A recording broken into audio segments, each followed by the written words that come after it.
Alright, welcome to the second Cthulhu game. Just got done looking in this room and found in the creepy stuff. Gunshots. I'm pretty sure there's nothing more in this room. Oh wait, there's one more picture. It's okay. A depiction of some alien creature. Indeed it is. Rats. Why did it have to be rats? Okay. Indiana Jones reference, yeah. It's too dark to be sure, but that rotting smell tells me these shelves are used for storing food. That one to the right, taking cover. Kill him.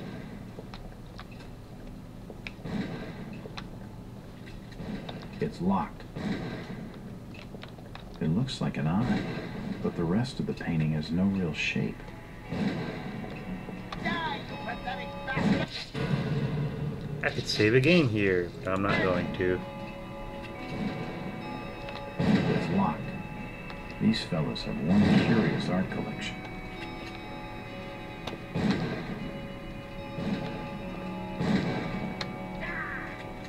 An old grandfather clock.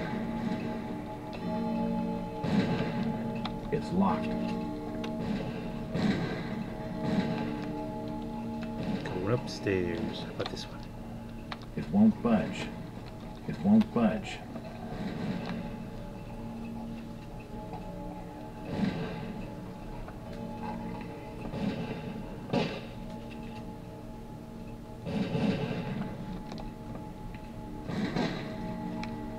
It's been boarded up.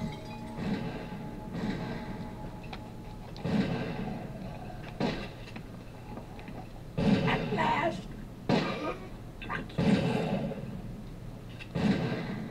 Yeah, it wasn't creepy at all.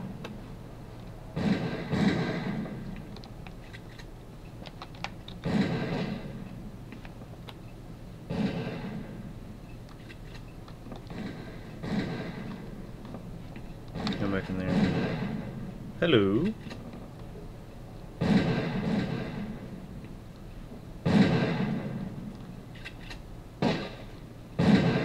Don't shoot. I'm unarmed. Ah, we've been expecting you, Mr. Walt.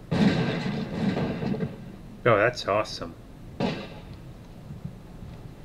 A key. This should help downstairs. You can hear if the heartbeats are coming quicker now. It's because I just saw like an act of violence and stuff. Blah blah blah. You could probably hear my heartbeat in the background.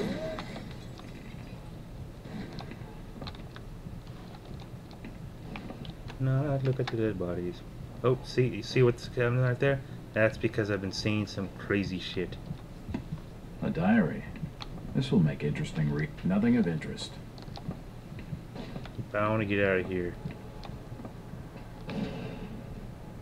Let us read the diary. Diary of a cult member. We have been watching him now for 2 months. I can feel my anticipation growing as the day of contact draws near. Victor has not yet divulged his final plan for bringing Mr. Walters to us. All I know is that we must succeed. The sermon today was inspiring.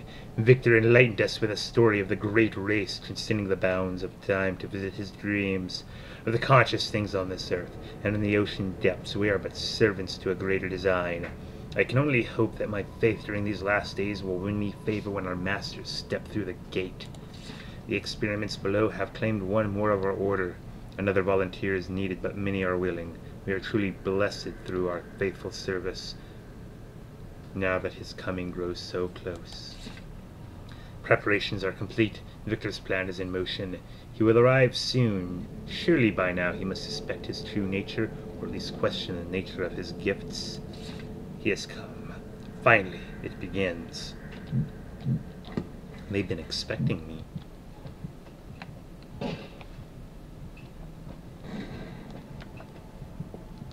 It's locked. It's unlocked.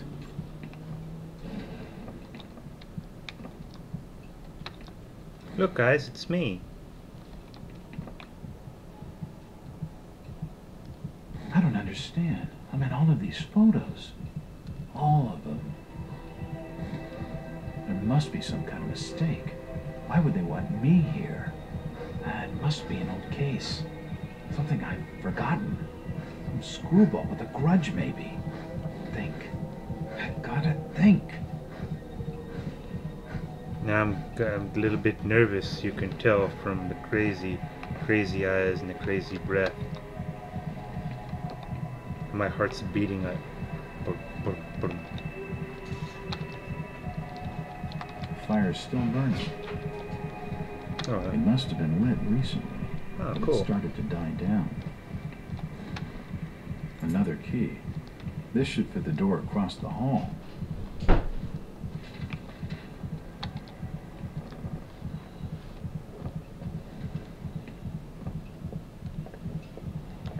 It's unlocked. Ah,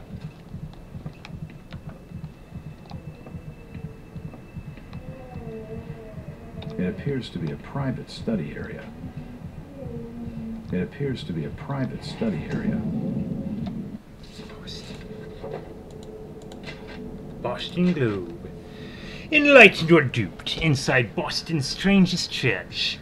Those of our readers who live near its headquarters and an extraordinary-looking Boston residence will need no introduction to the Fellowship of Yeth, or whatever the cult's name is.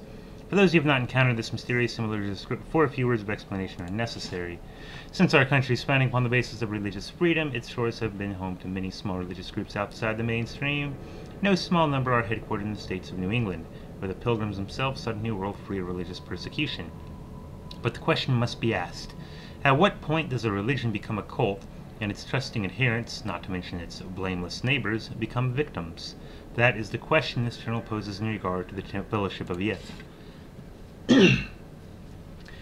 In a month-long investigation, our intrepid reporters have diligently sought out the truth behind this so-called church. Its origins are somewhat mysterious, the more so since the group's leaders declined to be interviewed or to assist in our investigation in any way. However, it seems that the fellowship was founded more than 20 years ago by one Victor Holt, based on a revelation he had received from beyond the confines of this world. Holt has not been seen for almost 6 years. His followers apparently believe that he is communing with the mysterious powers behind his faith, and he is shortly to return with new insights and teachings. All this sounds like a harmless, if eccentric spiritual group, little different from many others. However, those who make their homes near the Fellowship's headquarters tell a different, more sinister story. The adherents of this obscure sector are to be found loitering on street corners, casting menacing glances at their innocuous neighbors, and frequently engaging in acts of petty crime, which the local police seem powerless to prevent or redress. Strange lights have been observed burning in the windows of the old house at all hours of the day and night. They change color unpredictably and cast weird, unintelligible shadows. Even more disturbing are the noises which have been heard to issue from within the mysterious building. They include chanting, unearthly music, and, worst of all, screams like those of lost souls in agony. Many of the sect's neighbors are convinced that its services include human sacrifice or similar atrocities. Those few who dared complain to the police were told that because the house is private property, and because there is no concrete evidence of any wrongdoing, the most they can do is file a noise complaint. Are the horrors of Salem being reenacted in our city more than 2 centuries on? Is this Fellowship of Yeth engaging in unspeakable and criminal acts of worship involving torture and sacrifice? Why is nothing being done to ease the fear and distress that they cause the local community? A source within the police department, speaking on the condition of anonymity, tells the Globe that the Fellowship is suspected of involvement in a number of local crimes, but so far the lack of evidence and the reluctance of any nervous witnesses to come forward have thwarted any official investigation. Very well, we say. Where the police cannot, or will not, investigate, the Globe shall continue to act in the interests of Boston citizens, fearlessly exposing the truth about this so-called church and its followers. Our findings will be published in these pages over the following months, so that all may know the truth. Editor's note. It is with great sorrow that the Globe announces the death of reporter Howard Addlestone, who is leading the paper's investigation into the Fellowship of Yig when he apparently drowned in Boston Harbor. The coroner has ruled his death a suicide. Our condolences go out to his family. I see a conspiracy. The drawer holds an ancient manuscript. The symbols on the front seem to be written in classical Greek. It appears to be a private study. For nutcases, they seem quite literate. There are definitely some strange sounds coming from this side of the room. Look, it's me.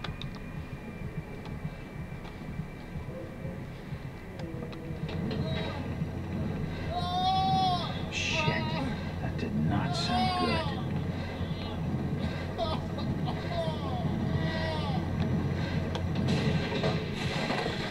Ah, fuck tits. I can't get back That's up. just swell. That is just swell. Okay, I'm gonna go ahead and pause this, stop this recording right here. YouTube, I shall see you in part 3.